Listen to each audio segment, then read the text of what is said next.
Assalomu alaykum hurmatli obunachilarimiz. Bugungi obzorimizni fransuzlarning maqoli bilan boshlaymiz. Narx unutiladi, lekin sifat qoladi degan joyi.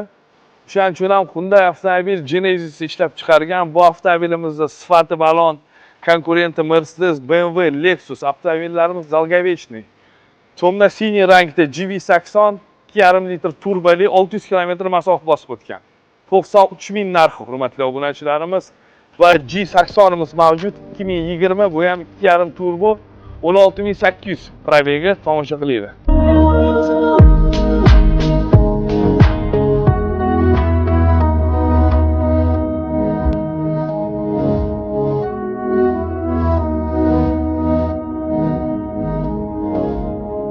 Avtomobilimizni ko'rinishini qaranglar. Buni Bentleyga o'xshataman degan va o'xshatishgan deb o'ylayman. O'xshatgani uchun ham bitta like qo'yamiz hurmatli obunachilarimiz. Avtomobillarimiz hozir полностью navorotlarini ko'rsatib o'tamiz. Tomosha qiling. Crossover GV80 saloni hurmatli obunachilarimiz. Mercedes BMW ga umuman повод bermaydi. Kojasi приятный такой на ощупь. Avtomobilimizda Lexicon akustika, память сидения, датчик слепых зон, head-up display, radarный круиз-контроль, подруливание, полоса, multimediasini qaranglar ishlashini hurmatli obunachilarimiz. Umuman qotmaydi.